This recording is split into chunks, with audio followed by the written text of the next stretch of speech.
Welcome to Tidbit Talkin.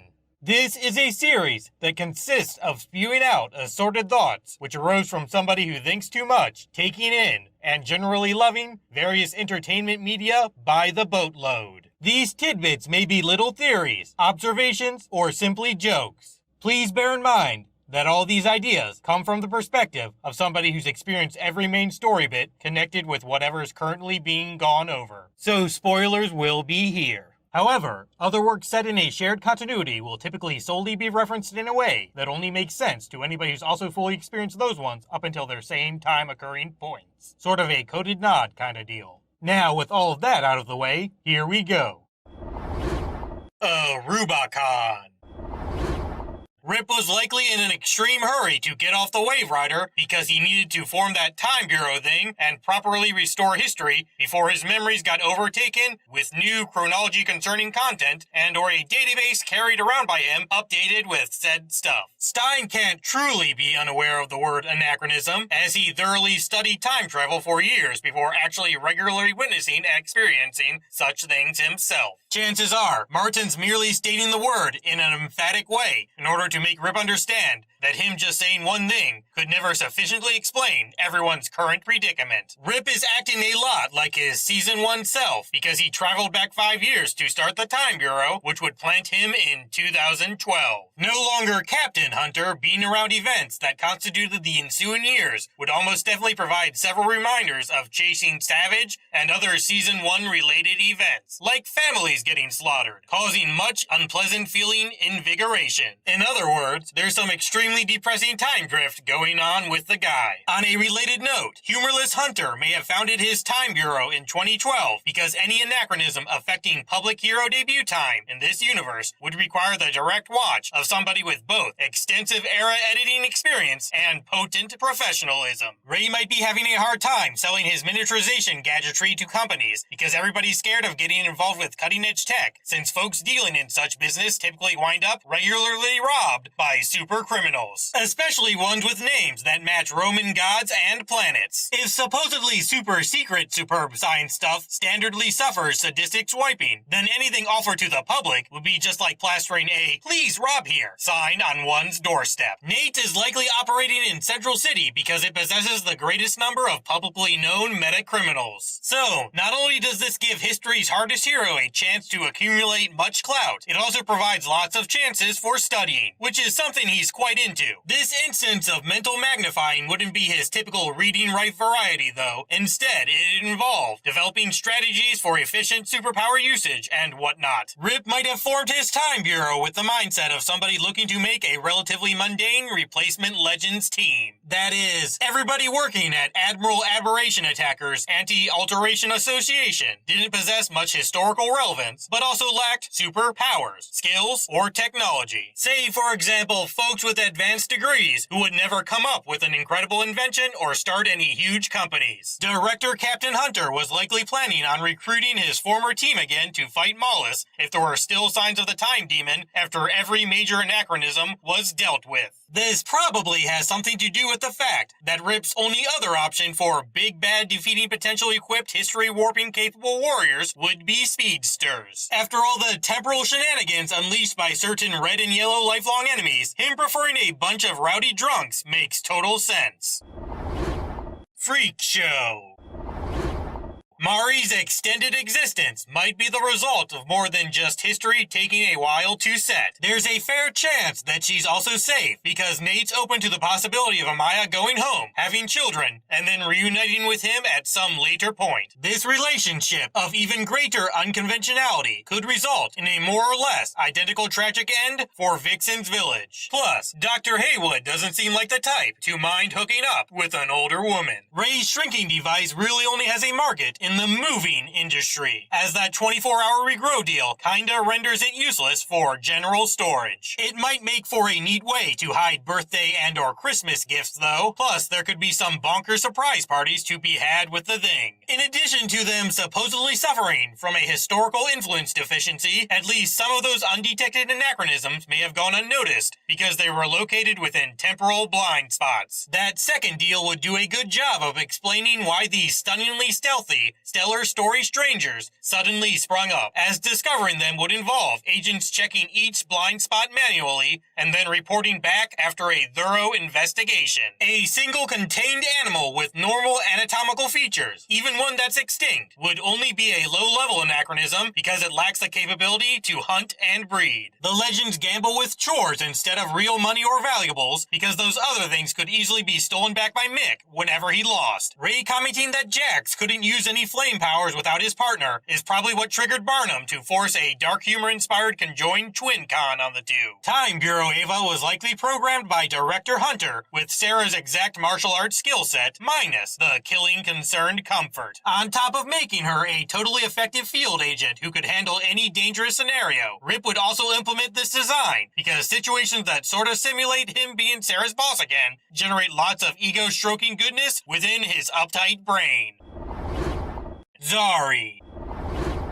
Mick's uncanny ability to detect a state of martial law likely stems from his tenure as Kronos. The guy had to have some kind of training for hunting down his old legend friends that wasn't virtual. Not everything the Time Bureau officially refers to as anachronisms truly possesses its exact qualifications for said category. Stuff like intentional history hop utilizing assassination should still be referred to as aberrations, while things such as dinos ignorantly installed in modern eras would make much more sense for that other title. Chances are, Rip's simply using one word consistently so his employees don't treat any instances of temporal trouble as less important than other ones. Having agents not take missions seriously would of course be a big no-no. Plus, office arguments about anachronism amending and aberration axing's differing levels of importance would waste far too many moments. Metas and religion may have been made illegal because of stuff surrounding certain superpowered folks claiming to be gods during the 2010s latter half. In particular, a cult following freakishly fast ones might have performed many acts that Argus found ludicrously off-putting. On a related note, Argus's database most likely lists every legend as a meta because the group's higher-ups don't want time travel tech to be known by many folks, since such action might lead to much temporal piracy. Everybody would know about speedsters being capable of history hauling because of what happened back during Invasion, though, so listing Adam and pals as people possessing powers that turn temporal touring into child's play could be done without leaking or declassifying sensitive info. There's also a tiny bad side aiding fringe benefit to this little scheme, that being the soldiers taking their targets much more seriously because they are afraid of being erased in retaliation after missing heat wave or whatever. On a second tier related note, any active, absurdly accelerated ally of justice in this time period is likely hiding out in another reality until that whole superpower suppressing situation gets officially resolved, lest they be executed and or experimented on. Hence why certain newspapers never underwent a supernatural cessation of printing. Among other ripple effects, Nate using that herbal vision quest junk and having a ball-tripping experience isn't just the result of him wanting such an outcome without any ancestor approaches attached. After all, he's definitely descended from somebody okay with getting stoned on occasion. Fun little thing. It looks like that giant Bureau mothership deal has a design somewhat similar to the Time Master's old Vanishing Point base. Phone home.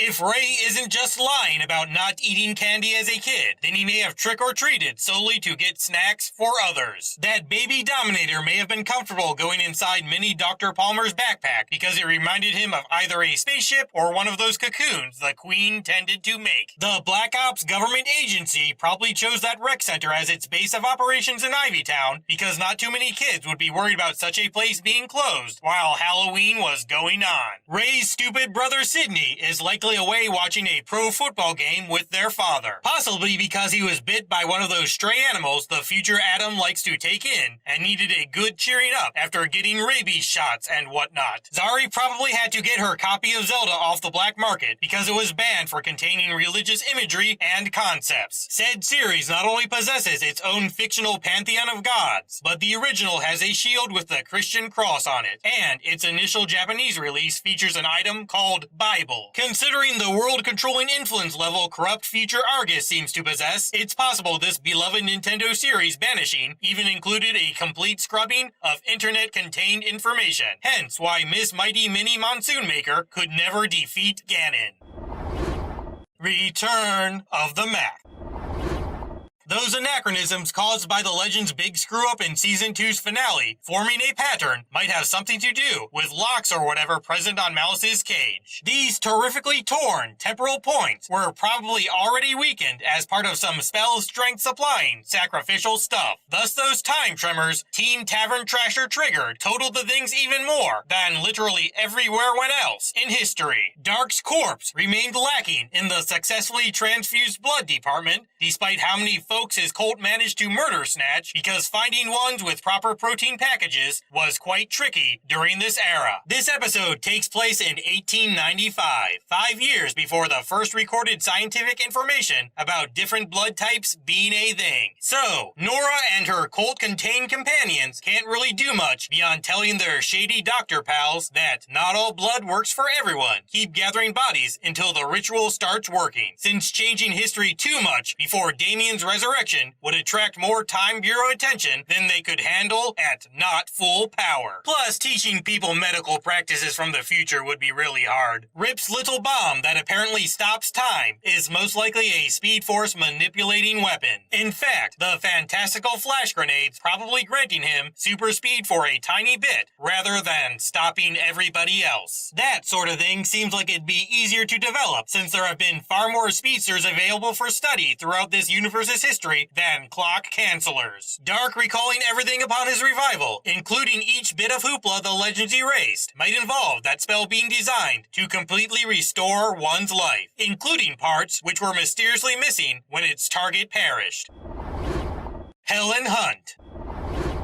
Dr. Palmerstein's little experiment to move all of the Firestorm Matrix into Jax results in each half's consciousness switching places rather than it stabilizing in one container, because they are dealing with physiology and anatomy related issues in addition to physics concerning ones. Neither of these fellows' doctorates are of the medical variety. Nora and Kuasa aren't just there to provide plain old backup for Damien. They are also present just in case he needs pried away from Helen of Troy. Helen's curse could actually be some sort of unfortunate effect-producing, control-lacking meta-power that amplifies testosterone levels already at a high enough threshold. Thus, same-sex savoring she-soldiers, such as Miss Lance, aren't abnormally interested in her.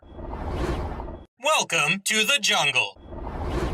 Stein's attempt to wake Coma Sarah with a sound she has an emotional connection with, that being hectic fighting time noises, didn't work because her combat training was at least 50% stealth focused. Assassination skill honing is full of quirky qualifications like that, even though Sarah clearly prefers being a heroic vigilante to her previous killing focused work. She sports some stronger specific sentiments for the latter profession, given that falling in love and whatnot happened while pursuing it. Also, her slightly less illegal crime-fighting career, involving spending much time with her recently departed sister, probably ruined some of its nostalgia-forming potential. Stein still can't figure out the Firestorm issue, despite seeking aid from 3 of history's most influential scientists. The problem is once again that Stein doesn't have any medical help, as he only called upon physicists. It doesn't matter how nuclear a man Firestorm is. When junk involves part of someone's body, there need to be highly honed hospital handlers around. Maybe Stein just resents healthcare workers because he doesn't like how many people exclusively refer to them as real doctors. Amaya's swiftly drawn conclusion that Grodd's some kind of monster is likely the result of his psychic powers, making it difficult for her to sense an animal's spirit. Grodd probably has a pretty good grip on how to get what he wants via timeline altering, because his past exploits included an extensive mind probe of Thawne. Crisis on Earth X, Part 1.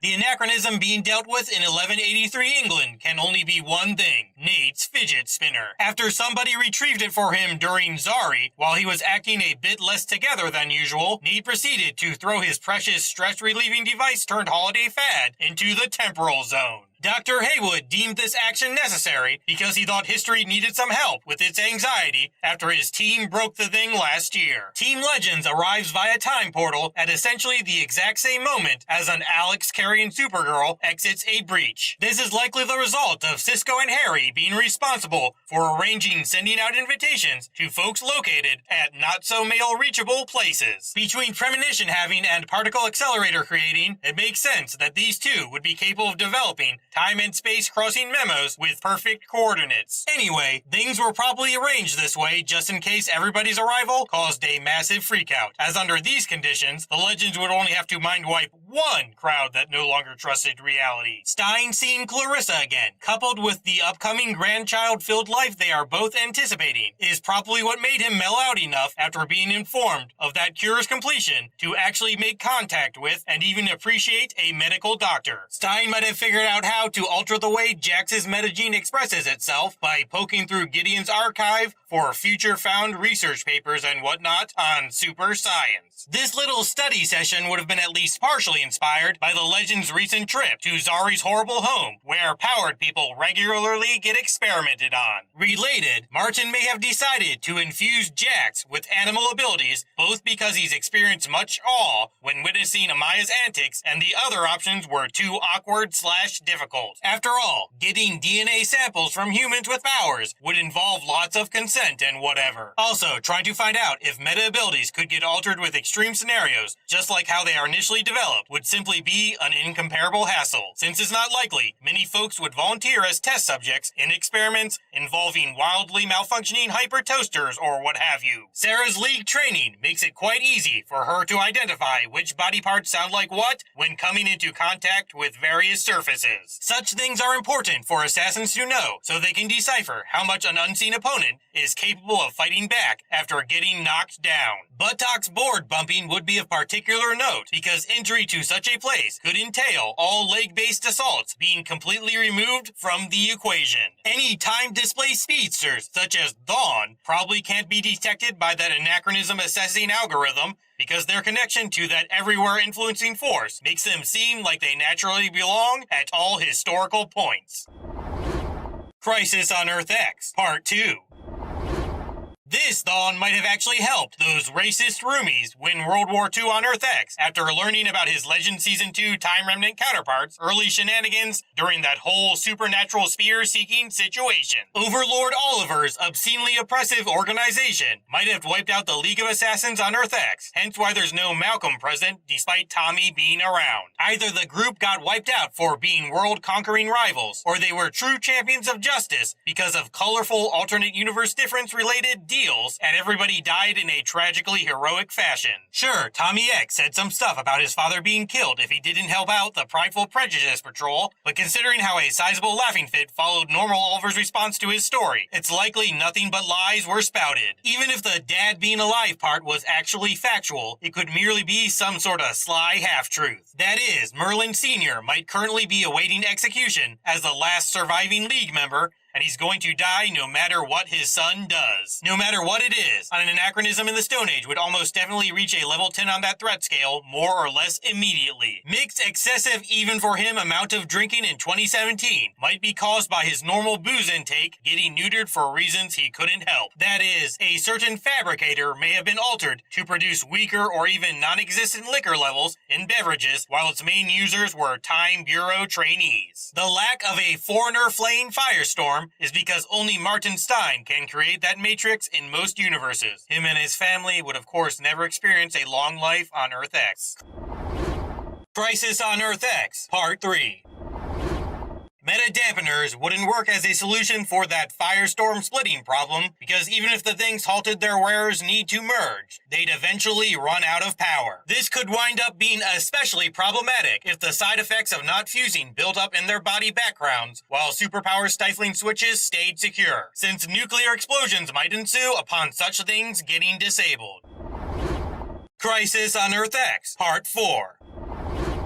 Those atom suit upgrades mentioned back during Invasion could have been power utilization related ones that enable Ray to enlarge without supercharged battery assistance. Gideon couldn't do anything about Stein's condition despite being able to perform such miraculous medical maneuvers like regrowing Snart's hand back in Season 1, because her patients must be capable of surviving not having whatever needs replaced, which in poor Martin's case happens to be just about everything. The Allied assault aimed at Metallo would be the first experience Jax had operating as Firestorm without Professor Stein providing guidance within his head. This scenario probably already feels like Martin is dead from Jefferson's perspective, hence why he never considers fusing forever as an option. Thawne likely developed designs for that warmongering Wave Rider after he memorized the original ship's layout during all those raids on it back in Season 2. Part of this memorization molded marvelous machine manufacturing would of course be that shield strength supplying, stealth-starved Scarlet switch, the likes of which would be standard on every time ship just in case a vessel's crew forgot who they were due to either history changes or drunkenness. Even an immeasurably sloshed Heatwave, who lived a completely different life than the current one, could understand how to operate any vehicle with such simple controls if outside help were provided. Gideon's targeting system brought forth more or less instantaneous destruction of the Wave Rider's devastation-delivering design-drenched duplicate. This very well could be the result of Miss Misfit Manager making maps marked with their own weaknesses after getting assaulted by all those sister ships during Season 1's last segments. Beebo, the God of War. Leo is really into using that Stein puppet because Ray told him about Muppets while talking about loving Sesame Street as a child. Said conversation would of course ignite an interest in such things for the Earth X native, as folks like him don't have so much growing up connected happiness. The Legends probably didn't think of destroying that Beebo doll as an option at first, because behaving so aggressively while pursuing it would strengthen those Vikings' beliefs that they are before an important god. However, if the thing stealthily vanished as they initially planned, this sequence of events would have been written off as some drunk Vikings treating an animal all funny, and that's only if there were any historical records of these shenanigans at all. Ava isn't suspicious of Beebo Day at first because her status as a clone makes it so she doesn't possess connections to anything that are strong enough for the formation of timeline change resistance. That image of Grodd attacking the Great Wall seems to depict him as much larger than he actually is. This could be the result of Damien instructing Sir Savage Sophistication to behave in ways that inspire mythical memories within those forming historical records, because accurate portrayals of him might draw Eobard Thawne's attention. After Season 2's events, Damien would hate that guy quite a lot, especially with regards to the possibility of him taking over any time travel involving schemes certain former Doom Man group members were currently carrying out. Enlisting the aid of Reverse Flash's favorite fearsome furry is definitely something that would grab his attention. Thus Dark somehow convinced said awful ape to act all amateur at alteration activating, so unwanted speedster visits would be kept at a minimum. Endings are a pain, but all of you are fantastic. See ya.